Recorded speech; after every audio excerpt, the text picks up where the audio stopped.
నాయకుడు మాత్రం సీనియర్.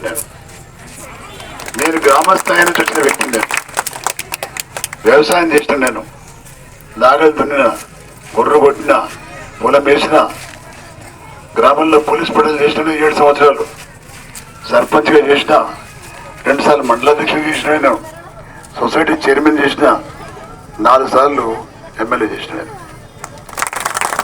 అంటే ఇవన్నీ నేనేదో సాధించడానికి కాదు. నేను చాలా చిన్నవాడిని, సామాన్యుడిని. కానీ మీలాంటి ప్రజలు నన్ను ఎన్నిసార్లు గెలిపించారు. నాకు ఉత్తనం కాదు, నేను చేసిన సేవ, నేను ఇచ్చిన మాట ప్రకారంగా నేను ఉన్నా కాబట్టి ఆ విధంగా నన్ను ఆదరిస్తున్నాను.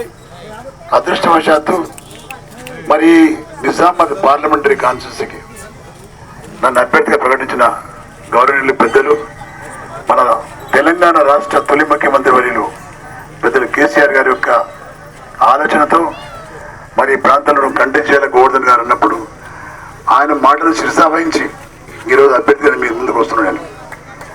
నాకు అదృష్టం ఏంటంటే 7 నియోజకవర్గాలు ఉన్నాయి, 7 అసెంబ్లీ నియోజకవర్గాలు ఉన్నాయి.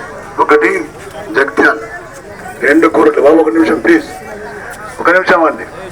2వది కోరుట్ల, 3వది బాల్కొండ, 4వది ఆర్మూర్, 5వది నిజామాబాద్ టౌన్, 6వది అర్బన్ రూరల్, 7వది బోధన్. దాదాపుగా 7 నియోజకవర్గాల్లో మనం పోటీ చేస్తున్నాం. మనం అదృష్టం ఏంటంటే 7లో 3 అసెంబ్లీ స్థానంలో మనం ఉన్నాం. కోరుట్లో ఉన్నాం, జగిత్యాల ఉన్నాం, బాల్కొండ ఉన్నాం.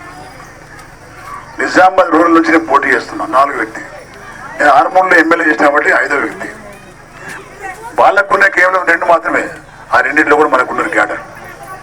మనం గెలుస్తున్నాం మీ అందరి దయ వల్ల. ఇప్పుడు నేను మనవి చేస్తున్నా, ఈ ప్రాంత నాయకుడు నేను గౌరవిస్తాను, నేను గౌరవించను కాదు, నేను ఇద్దరు వ్యక్తులు గౌరవించే వ్యక్తి. నేను జీవన్ రెడ్డి గారు కంటెస్ట్ చేస్తున్నారు ఎంపీగా. 10 సార్లు 12 సార్లు పోటీ చేసిండు ఆయన. ప్రాంతానికి మనం చేసిందంటే ఇక్కడున్న నాయకులు తప్ప ఆయన చేసింది చాలా తక్కువ. ఇవాళ ఎంత దురాశ అంటే ఆయనకు ఒక పక్క ఎమ్మెల్సీ ఉన్నాడు. ఆయన ఎమ్మెల్సీ